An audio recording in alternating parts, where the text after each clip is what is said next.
88.1 FM News at noon.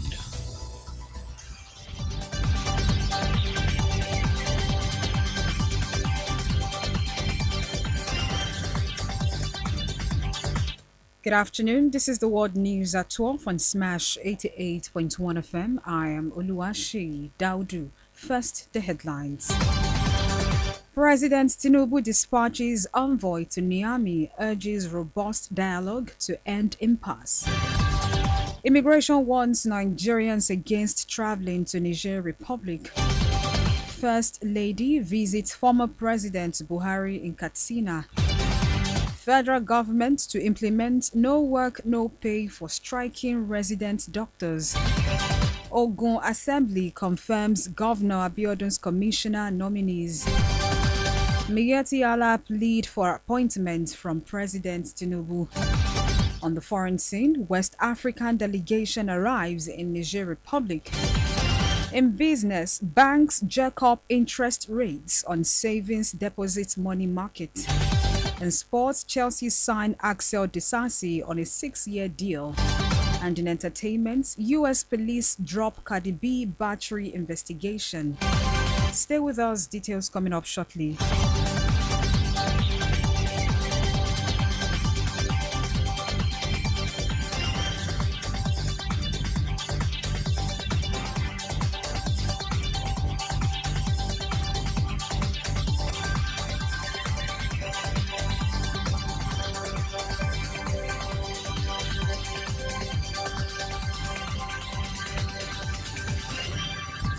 And now the news in details. The chairman of the ECOWAS Authority of Heads of State and Government, President Bola Ahmed Tinubu, has dispatched a delegation to Niger Republic with a mandate to expeditiously resolve the current political impasse in the country. Their action was in line with the resolution reached at the end of the extraordinary summit of the ECOWAS held last weekend in Abuja. According to a statement by the special advisor to the president, Ajuri Ingilale, the delegation headed by former Nigerian head of state, General Abdulsalami Abubakar, left for Niamey on Thursday following a briefing by President Tinubu at the State House in Abuja. The former Nigerian head of state is joined in the delegation by the Sultan of Sokoto, Alhaji Muhammad Saad Abubakar III, and the president of the ECOWAS Commission, His Excellency Omar Aliu Ture.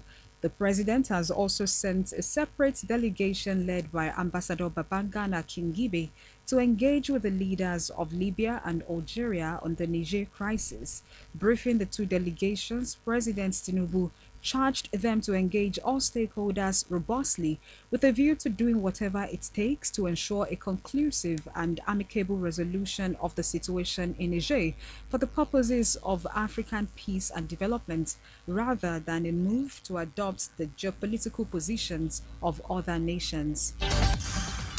President Bola Tinubu believes the 2023 presidential election was one of the most credible in Nigeria's history, despite the legal battles between the All Progressives Congress (APC) and opposition parties challenging his victory. The petitions of the People's Democratic Party (PDP), Labour Party (LP), and Allied People's Movement (APM) are before the Presidential Election Petitions Tribunal in Abuja, with judgments expected within days. Tinubu made remarks on Thursday during the first National Executive Committee (NEC) of the party in Abuja. The Nigeria Immigration Service NIS controller in charge of the GBR Special Border Command, Katsina State, Mustapha Sani, has warned Nigerians against traveling to the Niger Republic. This is due to the crisis in the Niger Republic following a coup d'etat in the country. The West African nation has been hit with sanctions in the wake of the development. He spoke on Thursday in a joint celebration with the Katsina State Command of the NIS to commemorate the service at 60.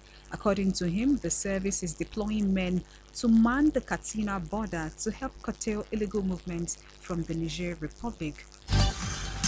In a gesture signifying unity and continuity, Senator Oluremi Tinubu, the First Lady, paid a courtesy visit to former President Muhammadu Buhari at his residence in Daura, Katsina State on Thursday, accompanied by Ajiya Nana Shetima, the wife of the vice president, and several APC women chieftains in the state.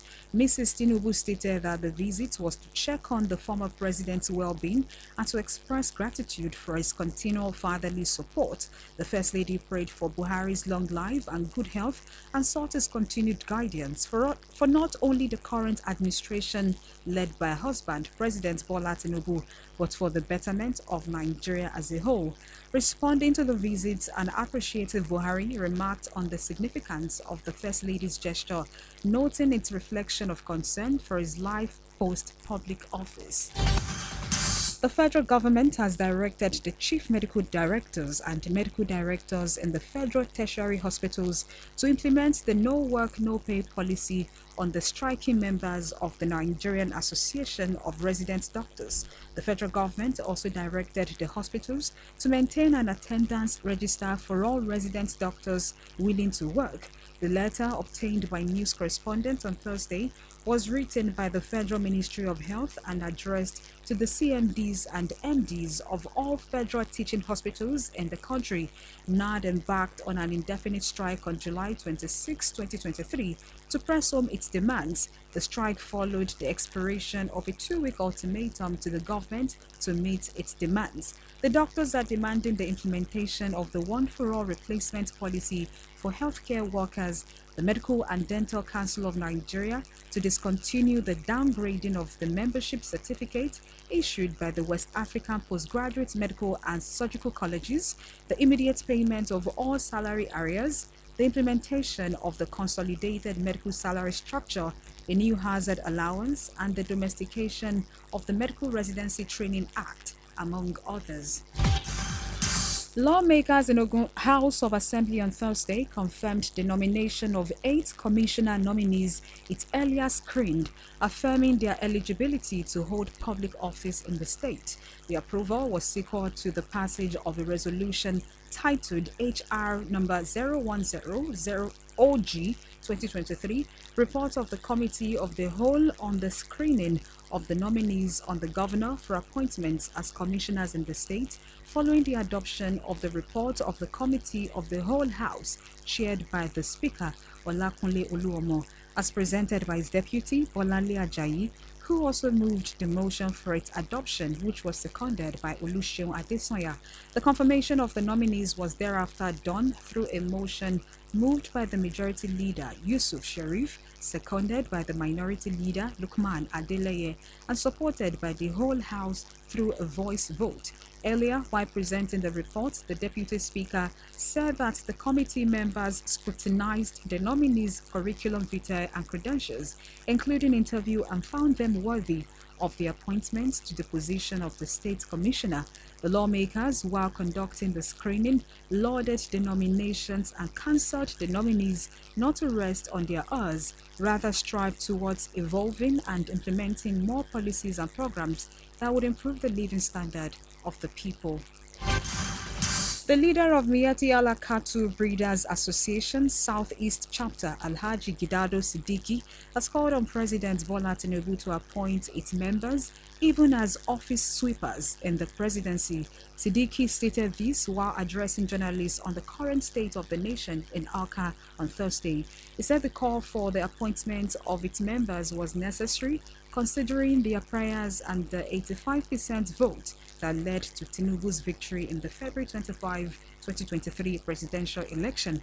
He lamented that so far in all the boards, parastatals, and other appointments made by the president, no Miyetti Allah member is among, including the recent ministerial nominees screened by the Senate. You are still listening to the World News at 12 on Smash 88.1 FM. More stories to come on the foreign scene in business, sport, and entertainment. Stay with us.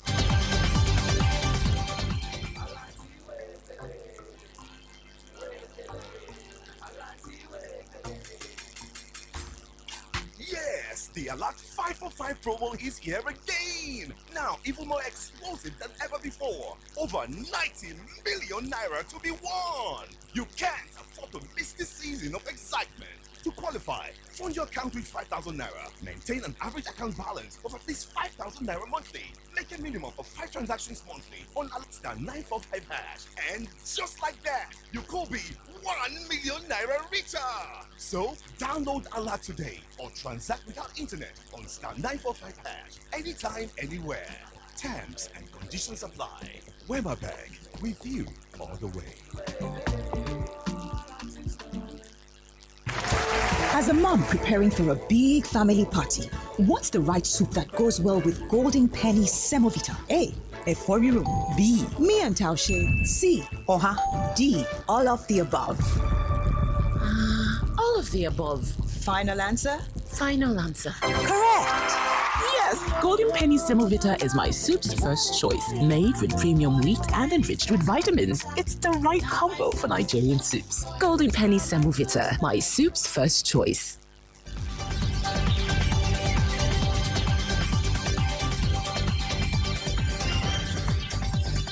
Welcome back. You're still listening to the World News at 12 on Smash 88.1 FM.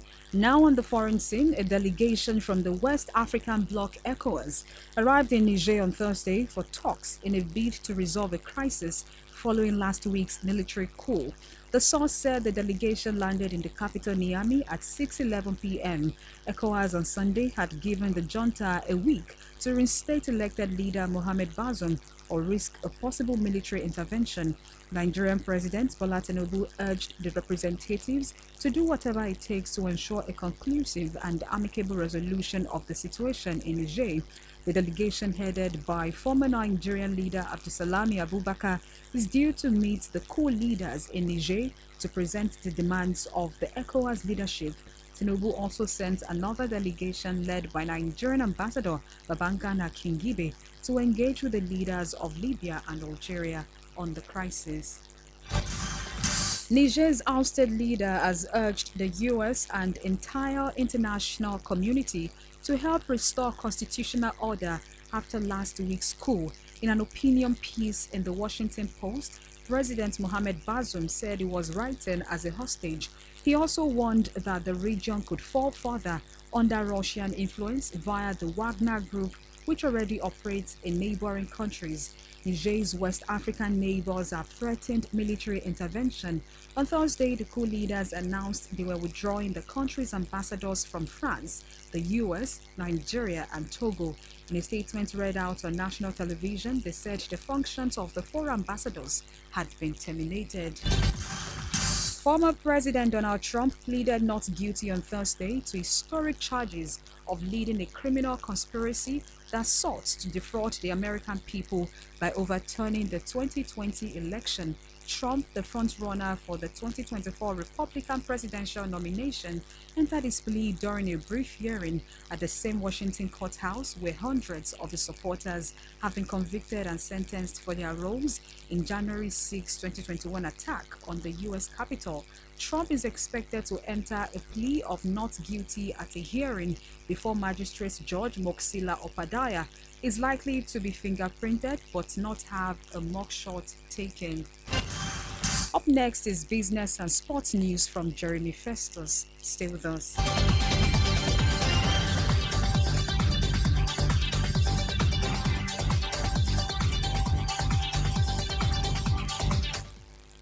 In business, the United States Agency for International Development has warned Nigeria and other African countries to brace up for higher food prices following recent developments that have temporarily halted Ukraine's food exports to African countries.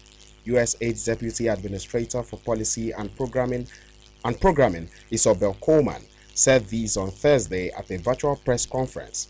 According to her, Russia's decision to withdraw from the Black Sea Grain Initiative had already begun to trigger higher food prices around the world. She noted that the impact of this food price hike would be more felt in developing countries that were import dependent and had conventionally relied on grain imports from Ukraine. Banks have begun to increase interest rates on deposits in line with the sustained hike in the monetary policy rate by Central Bank of Nigeria, CBN. At its last Monetary Policy Committee meeting the previous week, CBN raised MPR by another 25 basis points for the sixth consecutive raise in the past 1 year to 18.75% from 18.50% in a bid to intensify efforts to curb rising inflation. According to reports, MPR is the benchmark interest rate that determines other interest rates in the financial system. Consequently, banks are expected to increase the minimum interest rate, the minimum interest rates in compliance with CBN's policy, which pegs the minimum interest rates on savings account deposits at 30% of MPR. In sports, organizers of the second-tier Nigerian National League have spoken in strong words that there is no diphtheria disease outbreak in Kano, the ancient northern city slated to host the 2022-2023 NNL relegation playoffs, thus dismissing as spurious reports in a section of the media suggesting there is a spread of the disease in Kano. Shortly after the government of Kano State graciously gave the nod to host the NNL relegation playoffs at the Sani Abacha Stadium, unconfirmed reports made the rounds that the disease has engulfed the entire state. George Aluo, chairman of NNL, labeled such news as false, pointing out that he made efforts to confirm the safety of hosting the playoffs in Kano and that his inquiries from the National Centre for Disease Control (NCDC) indicates that Kano is safe. Shooting Stars Sports Club of Ibadan have announced the signing of 3 new players ahead of the new season. Winger Michael Eneruna Moses penned a 2-year contract. Moses last featured for Warri Wolves. He also previously played for Rivers United and Bendel Insurance. Young midfielder Ambrose Ogundaunsola arrived from an amateur club, Adami Mogo FC of Akure. Ogundaunsola also signed a 2-year contract. Shooting Stars also hooked Daddy Abdurrahman from El Kanomi Warriors on a 2-year contract. The Oluyole Warriors also announced that promising goalkeeper Babatunde Gbolahan has been promoted to the main team from their B team. And finally, in sports, France international defender Axel Disasi has joined Chelsea from Monaco on a 6-year contract for 45 million euros. The 25-year-old Disasi offers defensive cover at Stamford Bridge after Wesley Fofana sustained a serious knee injury. He played in all 38 of Monaco's Ligue 1 games last season. Disasi has played 4 times for France, including featuring as a substitute in the 2022 World Cup final defeat against Argentina, and made 129 appearances for Monaco after joining from Stade de Reims in August 2020. That's all in business and sports news. Back to Oluwaseyi Daudu for the rest of the bulletin. And now in entertainment, Las Vegas police have dropped their criminal battery investigation into an incident which saw American rapper Cardi B throw a microphone at someone in the crowd. The incident occurred last weekend after a member of the audience appeared to throw water at the performer.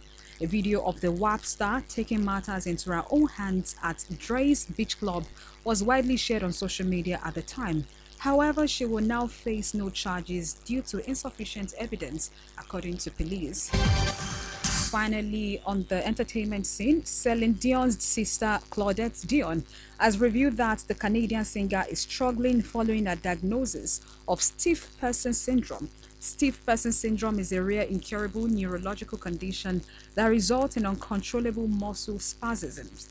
Opening up to the journal de Montreal about Celine Dion's vocalist's life in the wake of cancelling her world tour, Claudette admitted that her sister needed to rest. However, the Canadian crooner's sister added that Celine is working hard to see if there's a cure out there for what some medical professionals refer to as status syndrome. In case you have any news story you want us to cover, you can send us a message via our email or news@smash88.1fm.ng or send a text message to 0818-851-0881. You can also follow us on our social media platforms on Facebook, Twitter, and Instagram at Smash881FM. Please note, let us remember to participate actively in governance, for our voices matter and our opinions count. It is only through our collective efforts that we can hold our leaders accountable and drive the positive change we desire for Nigeria. And that's the news at noon on Smash 88.1 FM. I am Oluwaseyi Daudu. Good afternoon.